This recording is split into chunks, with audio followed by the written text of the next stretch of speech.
Hello there, and welcome to Whispers to Sleep. My name is David, and I'm truly honored to be your guide tonight. Here we believe sleep is not just a routine. It's a gentle journey, a quiet return to peace every night.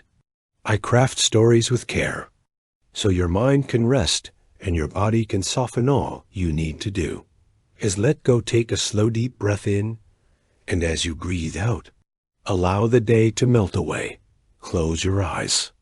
Get cozy under the covers and let my voice lead you into calm, into comfort, into dreams. This is your time. Your memento. Truly relax. Let's begin. Night settles like a hush across the Greek camp, soft as linen falling over tired shoulders. Fires burn low, their light breathing across the sand in gold and rust. Around you, sleep drapes itself over the soldiers, their bodies curled in the dust like commas in a sentence, waiting to be finished. But you remain awake, that you are not a warrior. You are not meant to conquer by blade or bow. You are something quieter, something stranger, a builder of thoughts before things. You sit beside the timber stacks, long beams of pine, their surfaces rough and silent in the firelight. You reach out and lay your hand upon one. It is still warm from the sun that left hours ago. And beneath your palm, you imagine you can feel it. The memory of a tree standing tall, windswept and reaching. A life once vertical, now horizontal. It does not speak in words, but it hums. The Greeks have asked you to make something impossible. A thing. So strange, so cunning, it must be more than a structure. It must be an idea, an illusion with weight, a myth built from matter.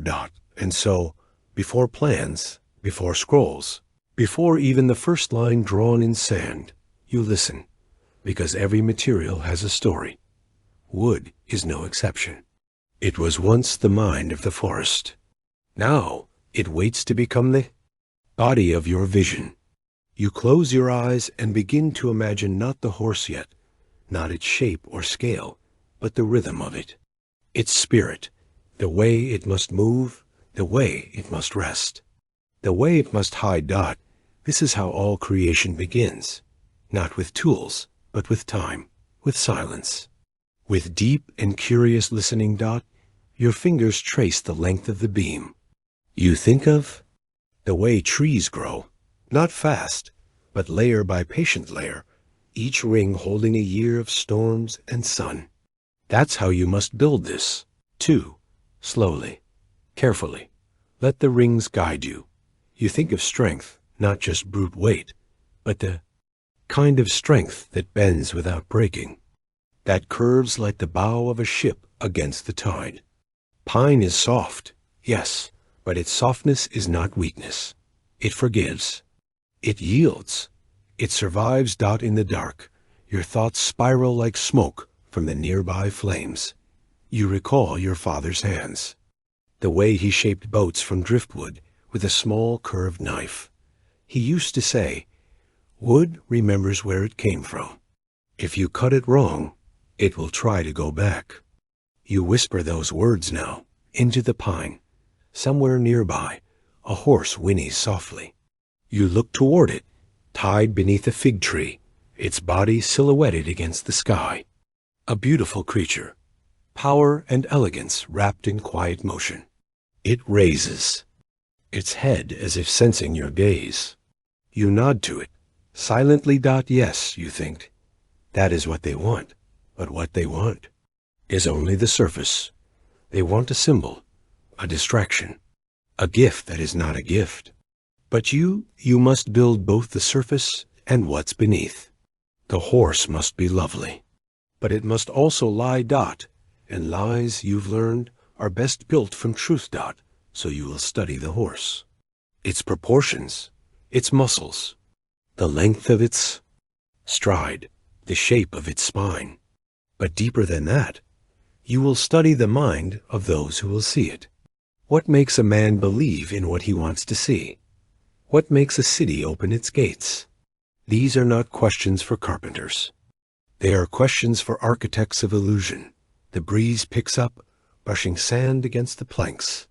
You wrap your cloak tighter around your shoulders. Somewhere behind you, a soldier coughs in his sleep. You think about weight, not just the weight of the wood, but the weight of what this creation will carry. Not just soldiers, but intention. Not just mass, but consequence. You run your hand again along the timber and imagine the ribs of the horse, arching in a secret interior. Not visible, not obvious, but essential. You smile faintly. That is always where the real structure lives, not in what others see, but in what holds everything unseen. You reach for your chalk and begin to draw. Not much. Just a line, a curve, a hint of a leg, a chest, the first thought of a spine. You don't rush dot creation. You've learned must match its material. If wood teaches patience, then patience becomes part of the design. You stare up at the stars, scattered like grains across the heavens. You wonder if they remember the trees too. If the stars were once seeds. If the wind that sways the cosmos is the same wind that once touched the leaves of the tree you now shape into history, Dot, it is a comforting thought. And comfort, tonight, is part of the architecture too. You lie back for a moment on the sand, letting the chalk fall beside you.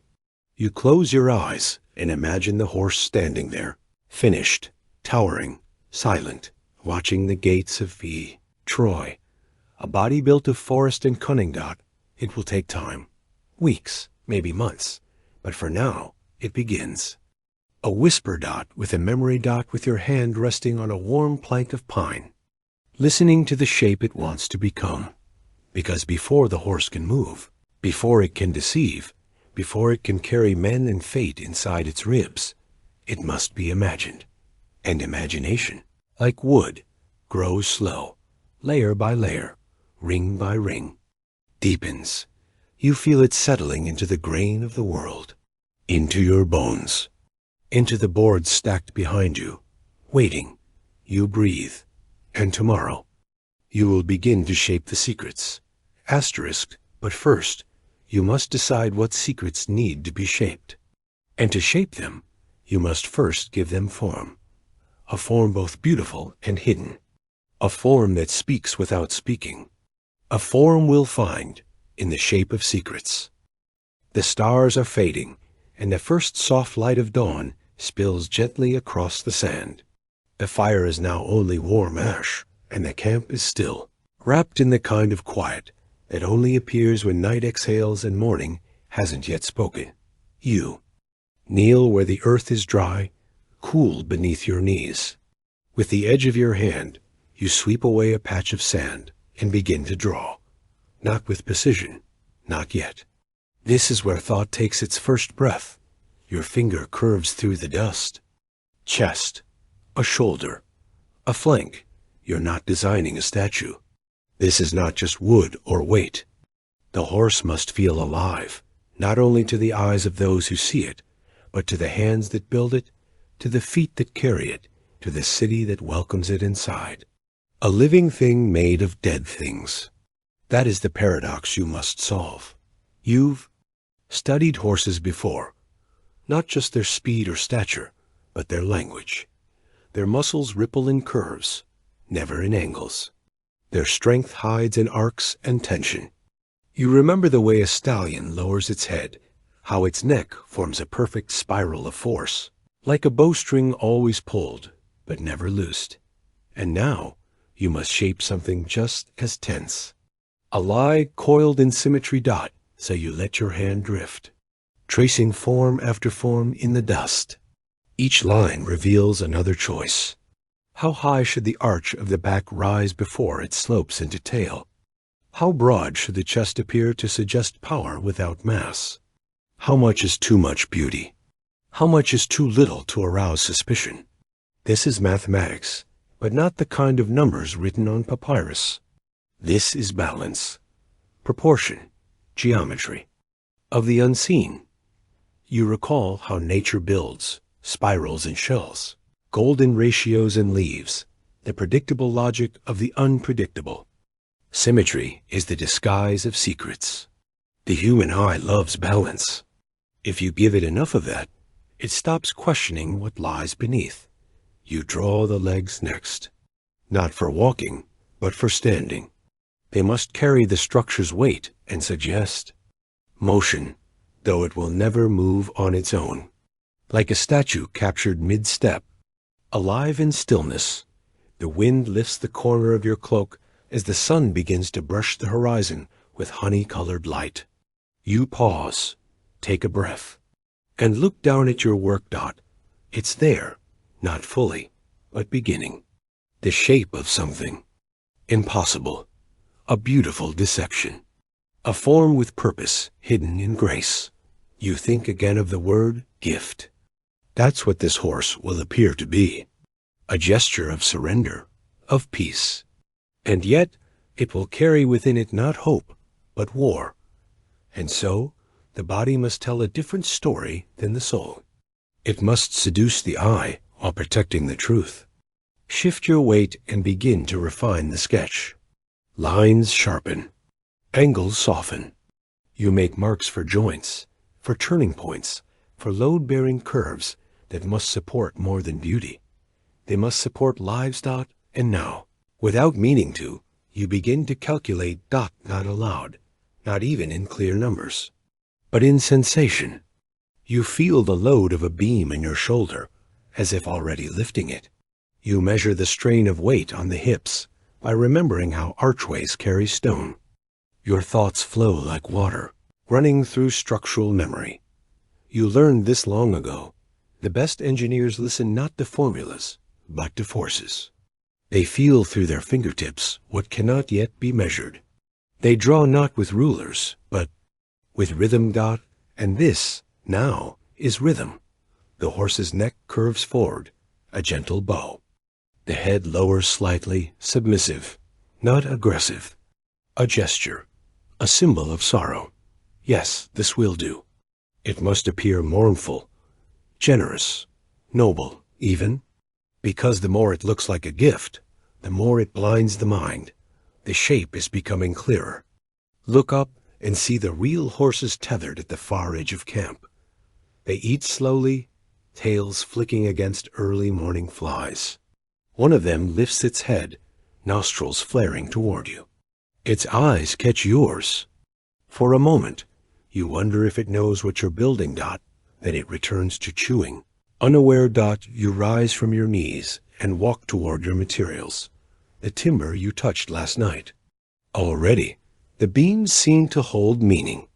You run your hand across them again, but this time not to listen, but to imagine alignment, where each will go, how each one must curve, bend, hold. You will bend the wood, not with force, but with heat and patience, steam to soften it, time to shape it. You've done it before with boats. The sea teaches the same truths that war does. Everything that floats must also balance. Everything that carries must also yield dot as you plan. You see the hidden chambers already, the cavity that will sit in the belly. It must be large, yet invisible. A secret wrapped in symmetry. You whisper to yourself, let beauty be the shell. Let shadow be the truth. The air grows warmer dot soon. The soldiers will rise. Soon they will ask you how long, how much, how many men it will hold. You do not yet have answers, because the horse is not yet finished in your mind. Its shape continues to shift, not in size, but in meaning. You kneel once more. With a flat board and a stub of charcoal, you redraw what you sketched in the sand. This one, more precise, more final. And as you draw, you realize something unexpected. This horse, this trick, will outlive you dot, not just in structure, but in story. People will speak of it, of the builders, of the night it entered the city. They will give it names, perhaps call it fate. But no one will remember the slow, quiet morning when you sat alone with dust and dreams, shaping deception with soft fingers. You do not mind. You are not building this to be seen. You are building. It's a work. The lines darken. The form completes. You set the charcoal aside and place your palm over the drawing, pressing down as if sealing it. A heartbeat passes Dot. It's time to begin building, but not yet with tools. First, with timber, with load, with weight Dot, and before that, with balance Dot, because now that you know the shape, you must understand the forces that will live inside it. Asterisk. What? Will it carry? How will it hold? You begin to wonder not just what the horse must look like, but what it must carry, and how timber bears both weight and thought.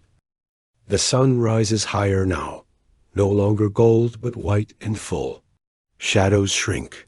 The sand grows hot beneath your feet. The camp stirs with the rhythm of labor, shouts, footfalls, the creak of ropes. And in the midst of it, you carry timber, not with thought, with hands. The beams are heavier than you expected, though you weighed them in your mind the night before. Knowing is one thing. Lifting is another. You press your shoulder against the grain of cedar and move slowly, carefully. It's not just the mass of the wood, it's what it will become. You are carrying not only structure, but silence. Not only weight, but trust. The horse will hold men, hidden inside. It must bear them, still and secret, without protest or sound. And so every beam you lift must be chosen, tested, placed with purpose. This is where the mind begins to speak through the body. Your fingers wrap around rough edges. You feel how the load travels not straight down, but across and through. Distribution. That's the secret. The balance of forces. A dance of tension and release. You recall something your teacher once whispered. The strongest form is not the stiffest, but the one that knows how to bend. And cedar knows this. Its fibers aren't brittle. They yield slightly under pressure, then return. In that small act of yielding and recovering is resilience. You stop to rest and place a beam down beside others. Your back aches, but your thoughts are active. You study the stack. Some boards lie flat, some sit at angles. Already, you see how they'll form the ribs, the legs, the chamber. Already, you're not lifting timber, you're lifting purpose. There's a kind of current in all this, a flow. Weight isn't static. It moves. When a man steps inside the horse, his body presses into the wood, and the wood pushes back. That force ripples through every joint, every brace Dot, so you must shape not only the space, but the resistance. You look to the unfinished frame rising nearby, the beginnings of the belly. You've placed the central beams wide to allow breath and stillness inside. You'll layer supports around them, like the body does with muscle and bone. But those supports must do more than hold. They must absorb. You walk back to the timber.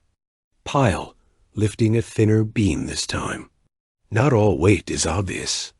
Some is subtle, mental, emotional. You carry the expectations of the warriors, the risk of the plan, the legacy of the lie. These too have mass. You breathe slower as you lift. Step, then another Dot. Each movement becomes a form of thought. Your arms memorize the pressure. Your shoulders catalog the strain. You learn through motion what no diagram can show, because design lives first in theory, but survives only in experience. Lay the beam down beside the others and stretch your arms skyward, rolling your neck. The sun casts its heat directly on your skin now. You're soaked in sweat. But oddly, this discomfort feels sacred. To build is to become intimate with resistance. Drink water from a clay jug, and kneel beside a large plank and run your palm along its surface. You feel a crack, barely visible, but your fingers know. A flaw. This one can't be used for bearing weight. It will go somewhere else, maybe decorative, or maybe nowhere at all, because hidden failure can become visible collapse. And that is a lesson best learned here, not later. You mark the flaw with charcoal and move on. It's strange how you've come to understand materials as if they were moods. Some boards are calm, even. Some feel tense, tight in their grain. Others resist your touch. You wonder if trees carry the memory of windstorms. If trauma can live in wood. Maybe that's why some beams split unexpectedly. You pause again. You kneel at the side of the frame and begin fitting one of the curved pieces into place. Not forcing it, guiding it, like coaxing something into alignment. The joint resists, then slides in with a sound like breath. You smile. You whisper thanks that this horse isn't being assembled. It's being persuaded. By midday, the framework begins to rise. Slowly, silently. Men pass by and nod. Some don't look at you at all. They see only lumber. You see muscle. You see the curved back of a giant waiting to stand. You see pressure redistributed into symmetry. You see silence forming shape. And still, you carry beams. The repetition becomes meditative. Step. Lift. Lower. Align. Breathe. You start to feel something else. Now an awareness of balance, not only in the structure, but in yourself. You're building more than a machine. You're building rhythm. A harmony between thought and action. As you set the last beam of the day, you pause. You lean against the frame, palm flat on cedar. The warmth of sun-soaked wood presses into your skin. A kind of quiet fills your chest. You imagine the inside, dark, hushed, steady. The cavity that will hold breath and courage and silence. The weight of it is more than numbers. It's trust. That space must hold the stillness of warriors. And stillness is heavy. 2. You sit beside the base of the structure, watching the shadows shift slowly across the frame. You think of joints and friction, of compression and strain, of beams carrying one another's burden. And then a question arrives, unspoken, but clear. If this body must carry such weight. How will it move? Or better yet, how will it appear to move, when in truth it never truly can? Asterisk, you close your eyes and imagine pulleys, ropes, pressure, resistance. A system of motion that carries stillness forward. And somewhere inside your thoughts, the first idea of a lever begins to form. The sun lifts, slow and high, painting the wood in long bands of gold. The frame of the horse stands still, but incomplete, a monument to an idea in motion. You wipe your brow, hands streaked with sawdust and charcoal, eyes drawn not to the wood, now, but to the ropes. You walk to the base of the horse and kneel beside. The pulley wheel. Creaks softly as you turn it in your hands. Not elegant, not quiet, but promising. Simple tools, simple truth. A rope looped over a wheel. A pulley. A bar balanced on a fulcrum. A lever. These are not inventions of genius. They are inheritances from the earth, as old as the stone pressed, beneath your feet, and yet they hold everything. You wrap the thick rope around your palm and pull gently. It resists. Of course it does. That's what makes it useful. Not its ease, but its tension. Tension stores energy, stores hope. You feel the strain travel through the fibers, down to the axle, into the horse's belly. One movement echoes. 100 more. This is how you will lift the heavy limbs. You test a lever next. A long plank fitted beneath one corner of a support beam. You press downward slowly, letting the bar meet your weight. The beam shifts. Only slightly, but enough. You smile. That movement is the promise of patience. Levers are not about strength. They are about asking the world to cooperate with you.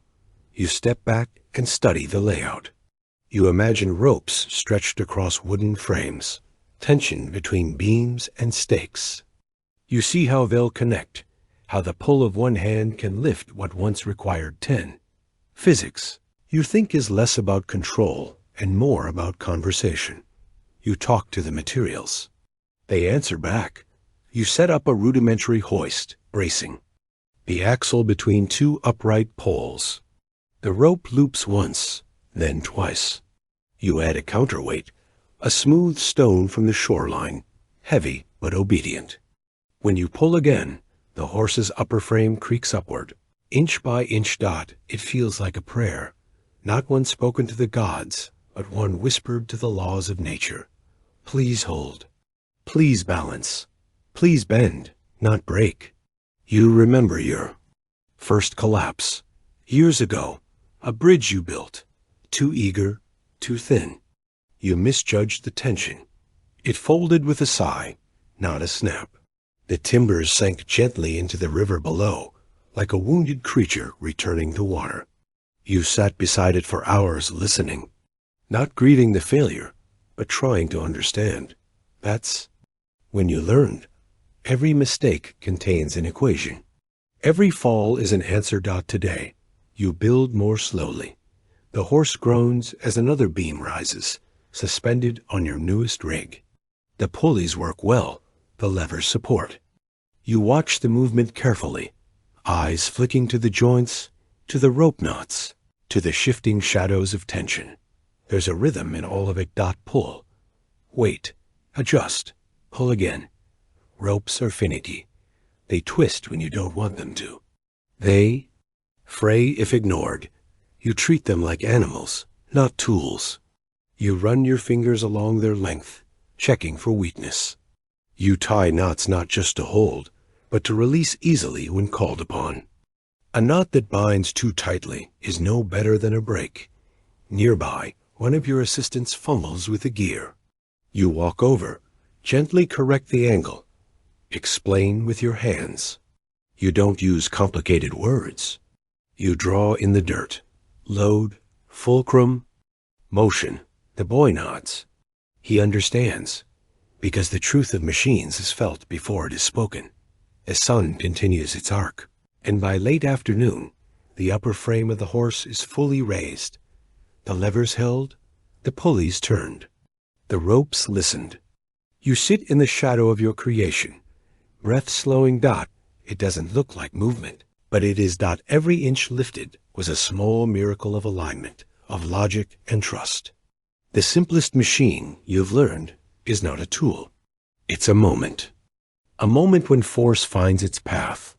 When resistance doesn't push back, but redirects. Balance is not stillness. It is controlled motion. You reflect on Archytas, the philosopher who built doves that could fly with hidden air pressure. You wonder if he too began with pulleys and levers. If he learned that patience is not a lack of speed, but a devotion to precision. You lie back on the warm earth. Above you, ropes sway slightly in the breeze, casting wavy shadows over the belly of the horse. They move without tension now, soft as thought. But soon they will pull again. You close your eyes and listen. The wind whistles softly through the pulley wheel, making a sound like a low flute. You smile. Even the air seems to approve. You think of the horse not just as a structure now, but as a machine, a device, a system of quiet obedience. It will hold men, yes, but it will also carry the logic of motion, the trust of simplicity, ropes and wheels, beams and balance, all disguised in wood. The illusion is not in the trick itself. The illusion is in how well the trick is hidden. You rise again, walk to the axle, tighten a knot, not too tight, just enough. You move to the base, check the counterweight. It rests, still, smooth, and full of potential. You breathe. Tomorrow, more lifting. More balancing, more patient alignment. You've seen how the world yields when you respect its center. When you press with care, not force. When you let the lever do the asking, not the hand. And now your thoughts drift again, not upward, but inward, because the shape is rising. The structure is holding. But inside there will be a space, a hollow, a chamber, a body with no breath yet, And that body must carry something secret. Asterisk. But before secrets can be carried, you must shape the space that will hold them. A place of silence. A structure of concealment. A design that remembers the body. You step through the wooden ribs into the belly of the horse. It is quiet here, shadowed, still. The outside world fades behind planks and beams and the soft scent of resin. The light that enters is thin and filtered, slipping in through narrow. Seems like whispers. It feels like entering a memory that doesn't belong to you, or a body that is not alive, but waiting. You pause. Let your eyes adjust. The air smells of pine, dust, and thought. This space, this hollow interior, is not just a chamber. It is a deception shaped with care. It must hide life and hold it steady. You run your fingers along a curved beam, tracing its arch upward. It feels like the inside of a rib cage, wide, protective, enclosing. You don't build flat. Flat breaks. You build with curve and contour, like the body does. Nature doesn't design with corners. It wraps. It bends. It shields. The human chest holds the lungs, the heart, the breath. This horse will hold silence. Men, movement suppressed. And so it must echo the wisdom of the body. You kneel and examine the lower slats, where the men will crouch. Each panel must be placed just far enough apart for air to pass, but close enough to keep light from leaking out. You think of skin, porous yet sealed. You think of how the body manages heat, pressure, sound. The same rules apply here. This isn't carpentry anymore. This is anatomy. Above you. The beams curve like a vaulted ceiling, but they feel more like the inside of a skull. A place where thought once stirred. Now it stirs again, not in the wood, but in your mind. You picture the Greek warriors sitting here in the dark, knees to chest, barely breathing. You must design not just for comfort, but for control. Stillness is safety, and silence is survival. So you think, where will the joints creak? Where might a whisper echo too loudly? Where will the structure betray the secret it holds? You test. The tension in a support beam. Gentle pressure from your palm, then a harder push from your shoulder. It holds, but the sound it makes, a low groan, is too much. You note it. That beam must be padded, softened, hidden, not because it is weak, but because the sound of strength can be dangerous. You remember the sound of breath in a silent room. How loud it becomes when everything else disappears. That's what the men will hear. Their own breath, their own heartbeats. Your job is to make the wood quieter than fear.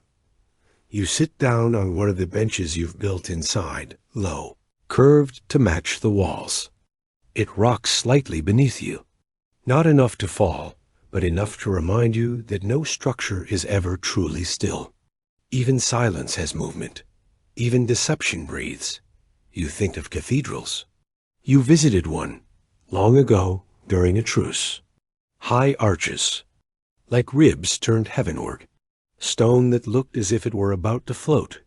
They too were built to hide something. Not warriors, but awe. This horse is your cathedral. Its archways are for warriors, not wind. But the physics are the same. Weight distributed in curve. Pressure guided to the edges.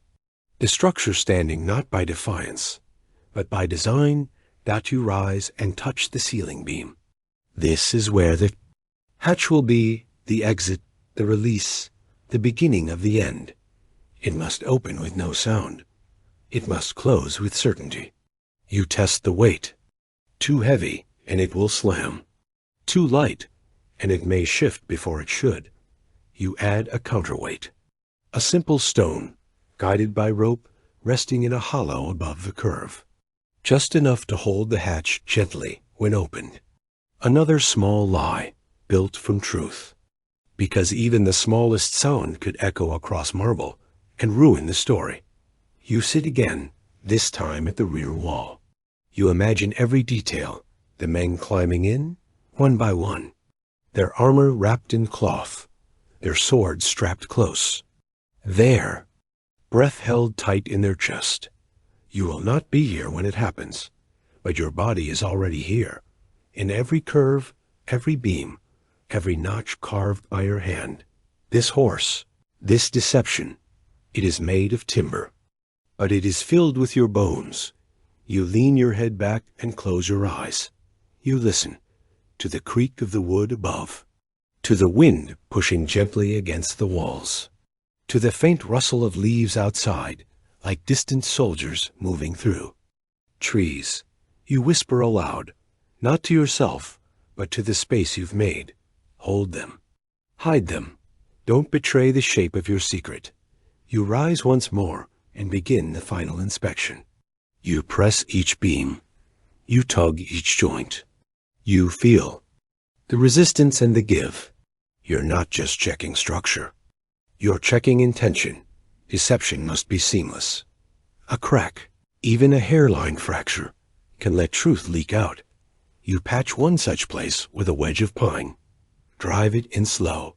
It fits dots sometimes. The smallest things complete the most important. Lies dot you step outside into the late day light. The horse looms above, but now you see it from both sides. Not just the surface, but the shadow inside. A shape built not for celebration, but for silence. A structure with purpose hidden behind beauty. A body, hollow, waiting, and soon. That body must be sealed.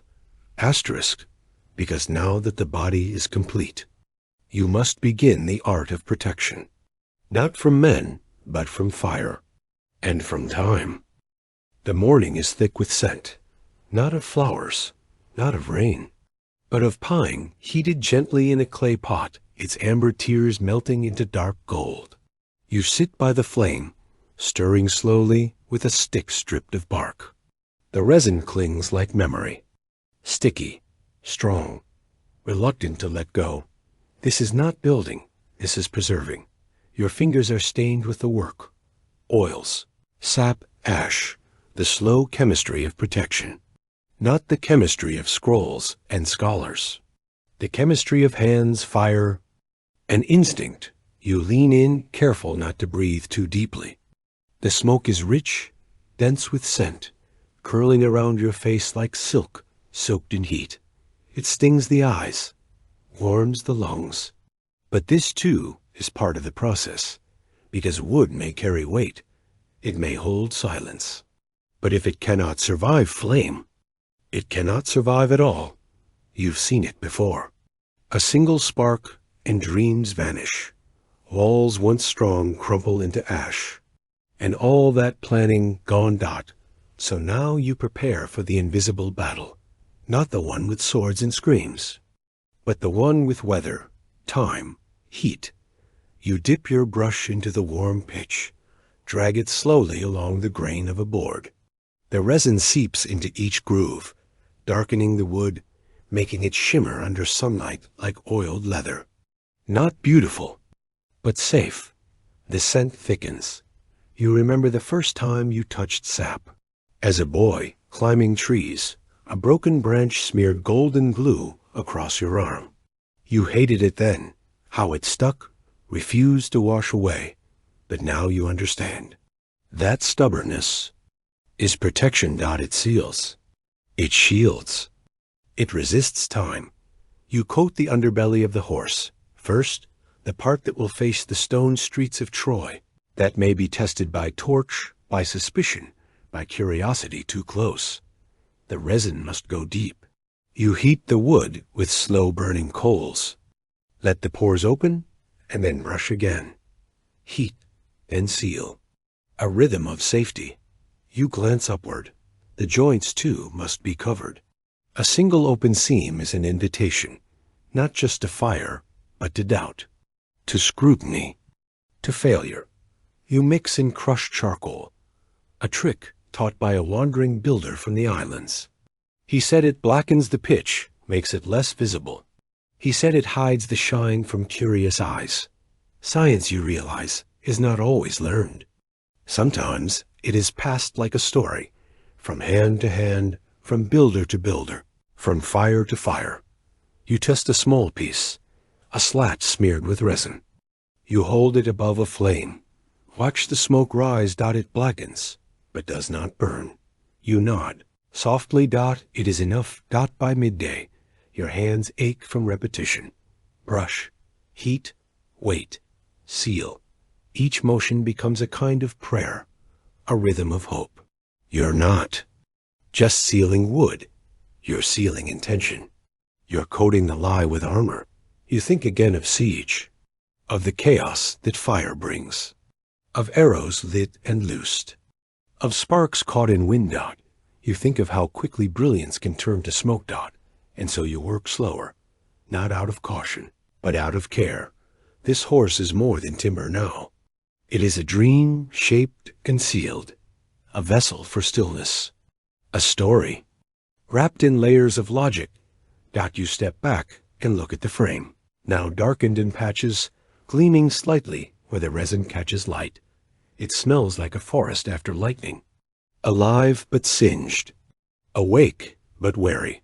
You walk to the fire once more. Add another pinch of powdered bark and stir the pot again. The smoke rises, swirls, and seems to write something in the air, something unfinished. You wonder how long this will last. The coating, the protection. Will it endure through the march? Through the waiting? Through the long hours locked inside? The city? You cannot know, but you can prepare. And so you add another layer, this time slower. This time, with silence in your breath. You crouch beneath the horse, brush in hand, and touch the wood as if touching skin, gently, carefully, with the knowledge that fire sees everything and touches everything, unless you touch it first. The day fades. The shadows grow longer. The horse, now sealed in sap and soot, stands, darker, heavier, but safer.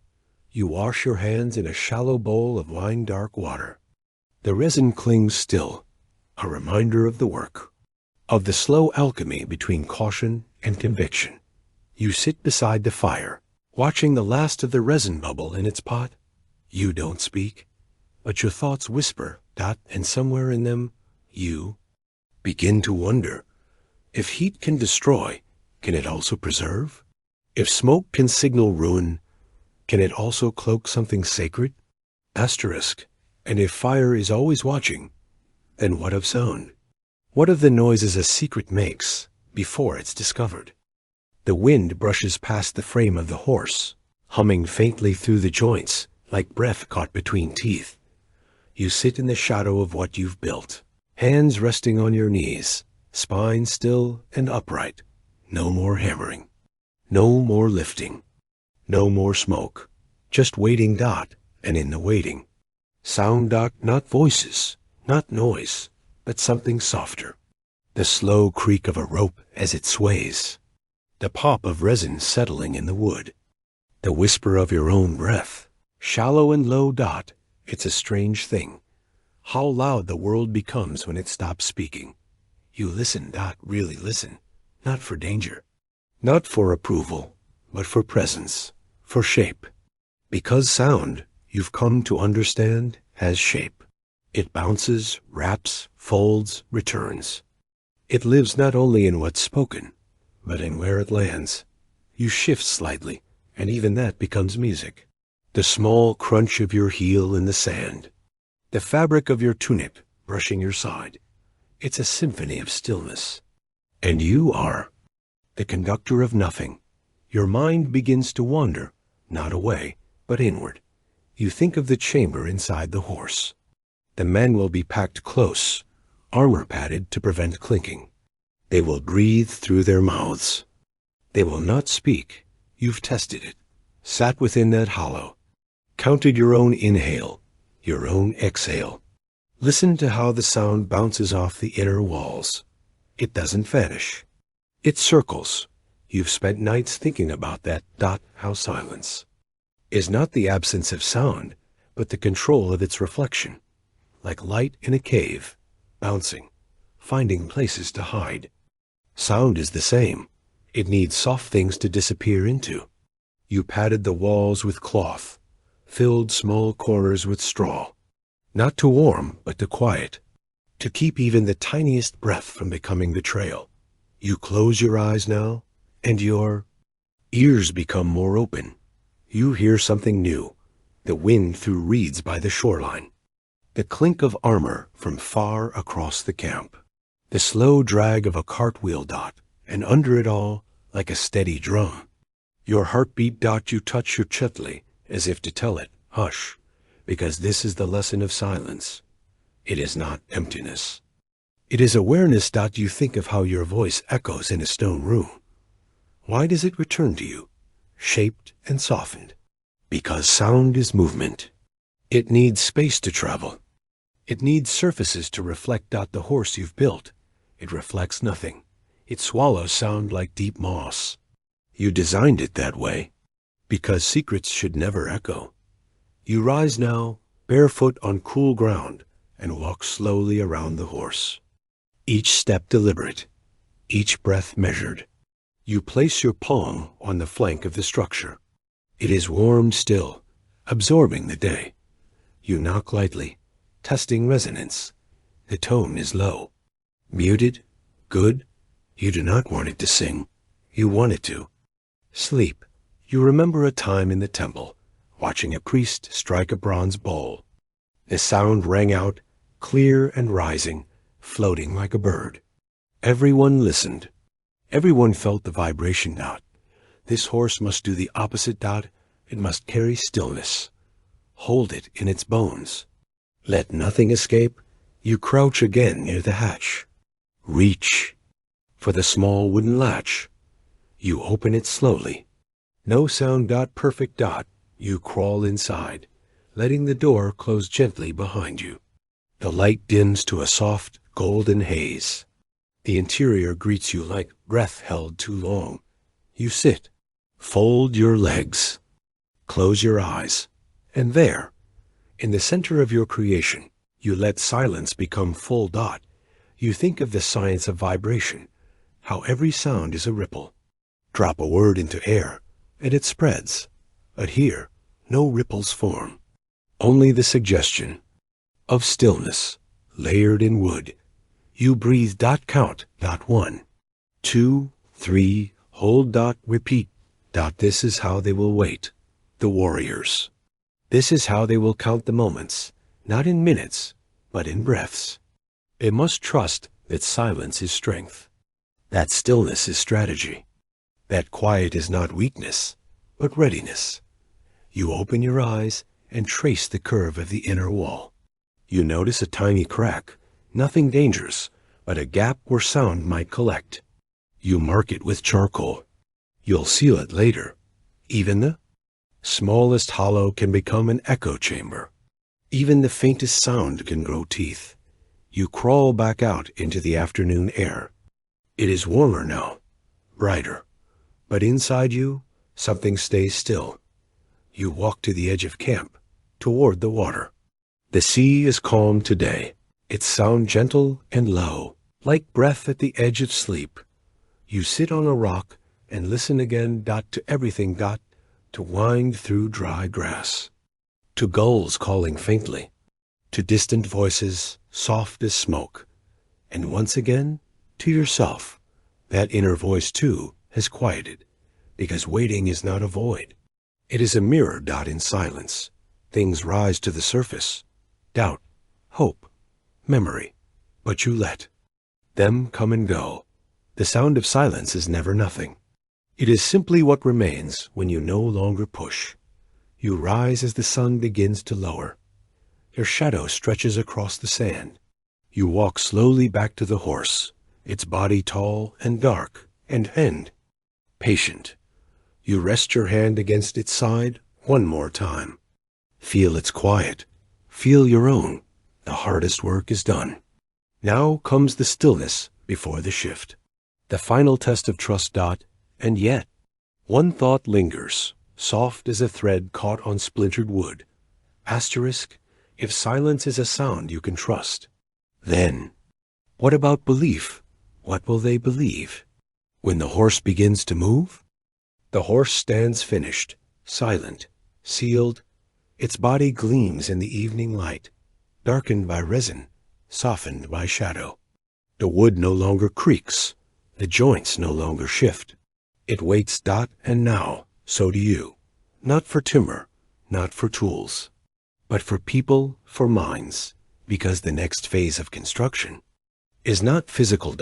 It is psychological.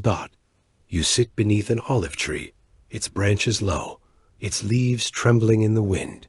In your lap, no blueprint, no schematic, just thoughts, woven, circling, quiet. You ask yourself a question, not about mechanics, but about belief. What makes a man open a gate? You trace the answer like the arc of a curve, slowly, carefully. It is not force. Not always. Force can break, yes, but it cannot seduce. What seduces is story, the story you tell, the story they want to hear. And so, you begin to think like them. The Trojans. You imagine their sentries, watching from the high walls, their priests debating omens, their generals weary from siege, their children curious and bored. You imagine what they need, relief, hope, a sign, and you realize this horse is not just a structure. It is a suggestion. You shape that suggestion in your mind like clay, a gift, a peace offering, a divine sign. You speak aloud softly to the air. Let them believe it's theirs. Because belief is a kind of engineering too. You must know the load a mind will carry, and the cracks it will allow. You remember something your mother once told you, that truth often hides best behind beauty. And this horse, with its elegant frame and noble stance, whispers just enough truth to be trusted. You rise and walk the perimeter of the camp. The Greeks have begun spreading the story already, that it's a tribute to Athena, that the war is ending, that the Greeks are retreating. You nod. That's good. Let the whispers grow. Let silence become signal. Deception begins not with lies, but with silence shaped by intention. You meet with Odysseus that evening. He understands strategy the way you understand memes, not with emotion, but with precision. He speaks of leaving behind just the right signs, abandoned tents, broken oars, a trail that feels like truth. You add your own thoughts. Let the horse be left alone, untouched. Let it feel sacred, untouched by hands, like something sent, not made. You sit together by firelight. He tells you of past battles, how fear spreads faster than flame, how faith, once planted, grows wild. You listen, because tonight your tools are not ropes or levers. They are glances, gestures, gaps. You study how people fill in blanks, how they make sense of mystery. Like engineers of meaning. You understand. Now, you are not just building a horse. You are building a moment, a decision, a hesitation, followed by surrender. And that moment must be effortless. It cannot feel forced. It must feel like choice, like discovery. You think of rivers, how they flow where the land allows, how a small bend can redirect a flood. You are shaping that bend in their minds. You return to your tent and sketch, not a structure, but a map of emotion, curiosity, suspicion, awe, desire, trust, a sequence, a chain. You label each stage like parts of a machine. Because persuasion has moving parts too. The next morning, you watch the Greek ships sail away, or at least appear to. They've hidden behind the nearby island just beyond sight. But to the Trojans, the horizon now looks empty. The city will breathe again. Hope will loosen their guard, and belief will begin. You position the horse at the shoreline. Alone. It towers in the quiet, a silhouette against the sky, and the message is clear. Without a word spoken.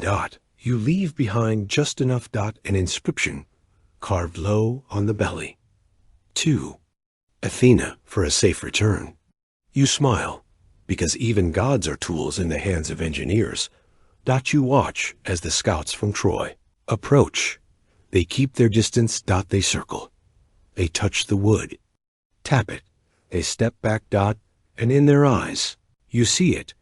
The story is working. They will carry it home. They will argue, debate, wonder. But the seed has been planted.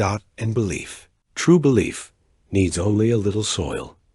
You sit by the edge of camp, the wind tugging at your sleeves. You've never felt more powerful.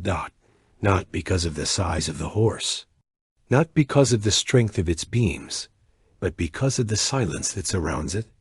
A silence shaped by suggestion, a stillness sculpted by story. This is strategy. This is science, not of atoms or stars, but of thought, of human pattern. You lean back and whisper. Let them believe it was their idea, because the most perfect trap is the one that feels like a gift, and the sharpest blade is the one never drawn. You close your eyes. The horse stands still, but it is already in motion. Inside their minds, asterisk, and soon that motion will become real. Because once the mind is convinced, the body begins to follow. The morning arrives without birdsong. Just wind, just the heavy hush of something about to begin. You wake before the others, though you barely slept.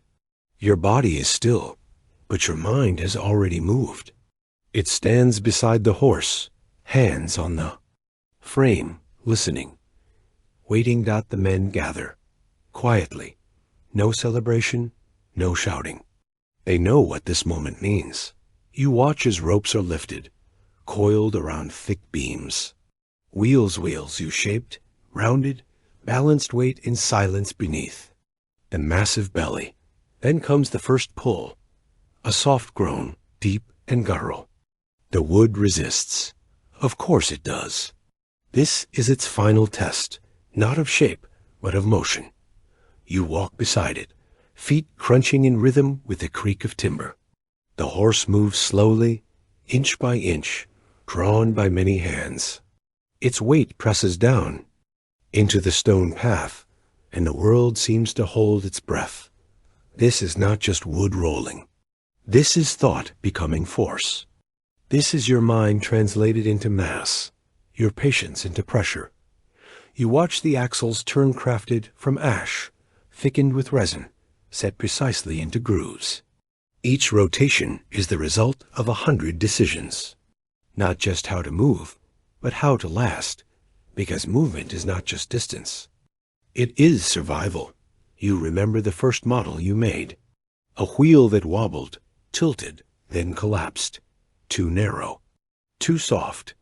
You corrected it not with more strength, but with balance. The real horse now moves with that same grace. Not fast, not loud, but inevitable.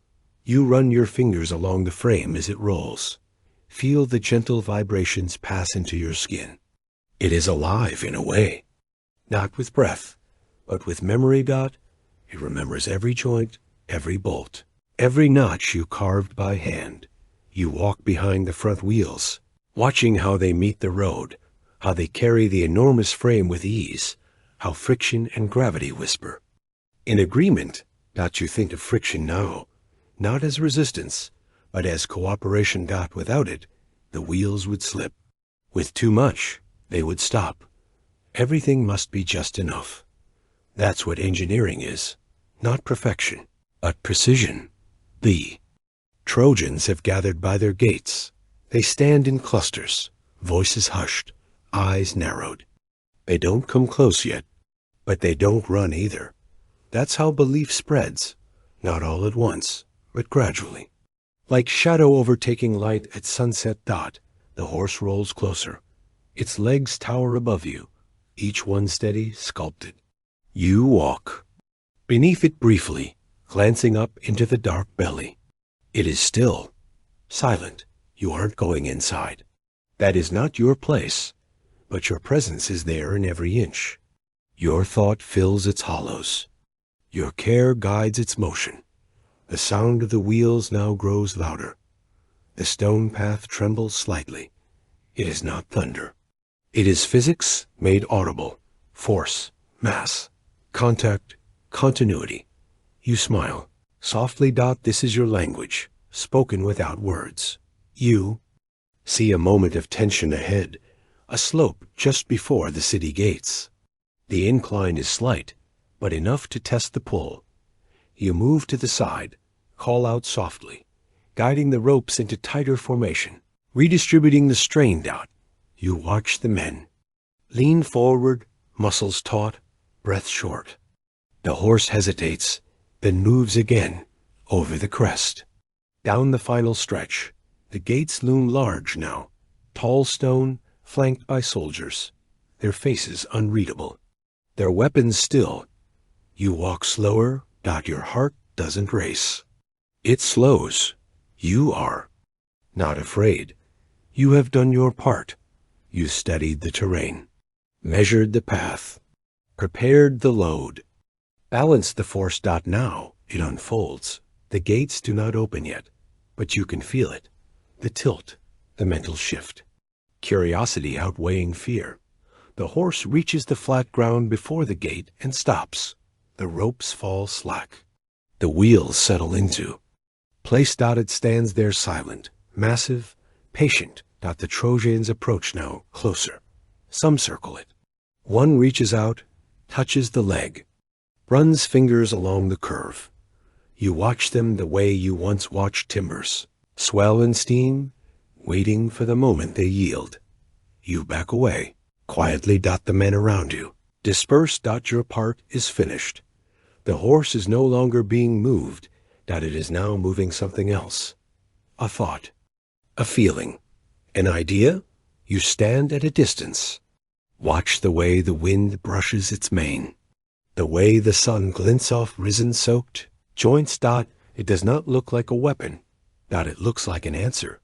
But you know better.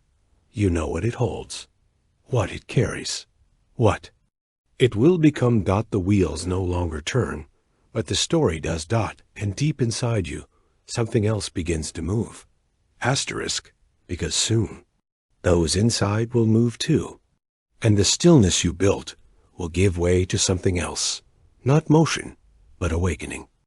Night drapes itself over Troy like a thick wool cloak. The air is heavy with the breath of stillness, as if even the wind does not wish to speak. The gates have closed behind the horse. The city slumbers. And yet, something listens. You lie in your tent, far from the walls, far from the wooden body you built. But inside your chest, the echo of it remains. Your heartbeat mimics its stillness. Your lungs, slow and silent, expand with the same patience as the space you carved in timber. You do not sleep, not because you are afraid, but because something in you is still building. You stare at the fabric above you, the shadows shifting. With each flicker of flame from the nearby torch, you think, have I made something sacred? Or something cruel? The question doesn't keep you awake. It keeps you honest, because purpose is not always pure, and science does not choose sides. You built the horse with knowledge, with geometry, with sound, with breath, but what it carries. Now that is no longer yours. You rise quietly, stepping barefoot into the dark. The sand feels cold, like memory. You walk toward a ridge that overlooks the city. From here, you see the torchlights of Troy flickering inside the walls. The faint hum of life at rest. And there, in the center of it, the shadow of your creation. Still, perfect, silent. But silence, you know by now, is never empty. It holds questions. And tonight, they ask you, what have you done? You remember shaping the beams, testing the weight, polishing the curve of the neck. You remember sealing the inside with pitch, coating the joints to muffle movement.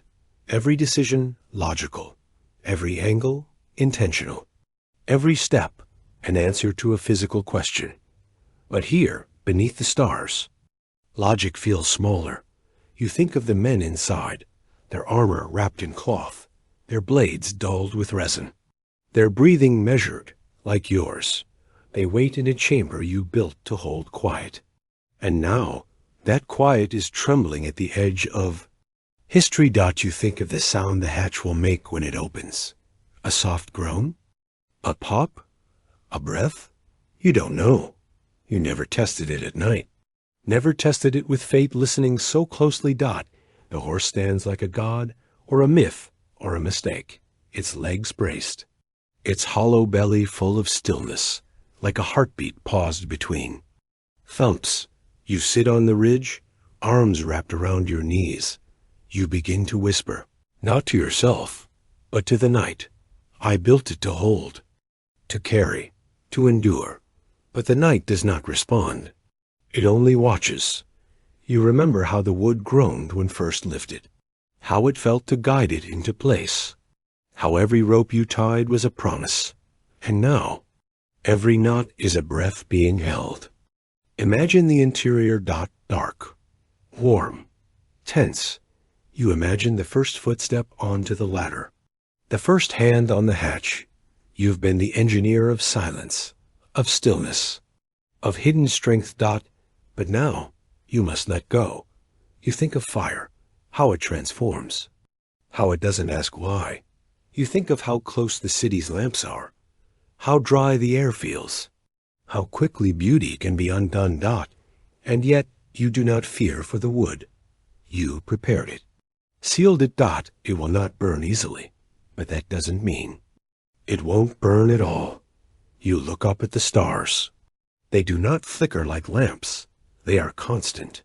Like questions left unanswered. You whisper again. What will they call this? Will they say the Greeks tricked Troy? Or that the gods sent a horse? Or that a builder dreamed too deeply? You don't know, because the thing you built no longer belongs to you. It belongs to the minds of others now, to those who will tell the tale and change it. You trace a line in the dirt beside you, a curve, a shape, like the first drawing you made so many chapters ago, before the frame, before the wheel, before the silence, back when it was just an idea. And now it is no longer imagined. It is real. You close your eyes, and for a moment, you are inside the horse. Not physically, but completely. You feel the pressure in the joints, the creak in the axle, the breath of the men inside, held like candlelight in cupped palms. You feel the weight of it all, not just the structure, but the choice. You feel it in your bones. And then you let it go, because tomorrow there will be movement. There will be footsteps, blades, fire, history. But tonight, there is only stillness. The horse does not speak, but you do. One final time, to the quiet world around you. Let it hold, let it carry, let it end. Asterisk, and somewhere inside the wood, a breath is drawn, not yours. Not yet, but soon. It begins not with a roar, not with thunder, not even with words. It begins with a soft creak. A single hinge, long prepared, now moving. The hatch opens. The dark interior exhales. And inside, the men begin to climb. You are not there, but your work is. You feel it from afar, as one might feel the tide return to a shore long watched. Not sudden, but certain. The horse shifts slightly on its frame, wood adjusting to movement inside. No one outside notices, because the city still sleeps. But you know, your design is speaking. Not with language, but with action. A ladder descends. Boots touch ground. And the first footfall becomes a spark. You once studied tension in beams, how it holds, how it builds, how it waits. This is no different. The silence you shaped is now unwinding, unspooling like a rope let loose. Each step, each breath, each whisper of motion. is a thread pulled from the heart of what you made. And with it comes change. The city's walls, once symbols of strength, now become halls of echo. Stone holds sound too, just as wood did. Just as silence did.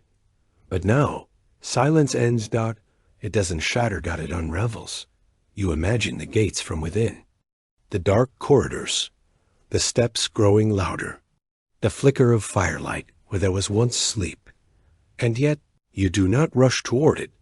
You remain still. Because you know the sound of consequence needs no witness. You remember something an old teacher once said, the sharpest edge is not metal, it is realization. That is what you built, a realization. Wrapped in beauty, carried on wheels, delivered in silence.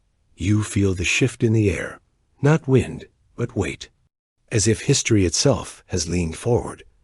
You imagine the moments unfolding, the shock, the fire, the fall, but more than that, you imagine the pause right before, when someone, just one person, might have asked aloud, what if this was never a gift? And that, you realize, was the true engineering. Not the wood, not the chamber, not even the silence, but the pause, the moment that never came, because the story you crafted was smoother than the doubt it might provoke. That is the echo left behind, not of sound, but of belief. You step to the edge of the ridge again, watching as the faintest light begins to change. Dawn, distant and slow. Troy's skyline wavers slightly. Smoke rising, thin and uncertain. Not yet chaos, not yet flames. Just the early breath of undoing. You close your eyes, and you do not feel victory, nor guilt. You feel motion, the laws you studied of pressure, of mass, of load. They apply here too. But now, the material is human. And still, the science holds.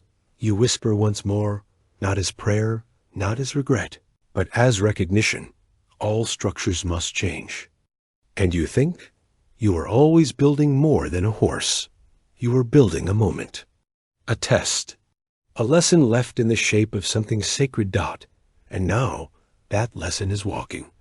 Torchlight flickers faintly from the walls. It will grow. So will the stories. But your part is done. You have left no name, no signature, no claim. Just a shape, a silence, and a spark. You turn from the ridge, walk back toward the sea. The tide is coming in. It makes no sound you haven't heard before, and yet it feels different, the way all endings do. The way all beginnings echo through them. You do not look back, because the horse does not need you now. Never did. You are only its architect. Its voice was always waiting. And now, it has spoken. And now, as our story gently fades, I want to thank you, from the bottom of my heart, for spending this moment with me. Your presence here means the world. And your support helps me create even more peaceful journeys. Just for you.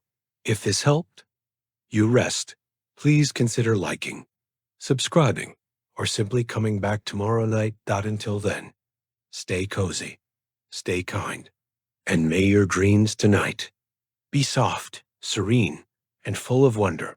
Good night, my friend. With warmth, David.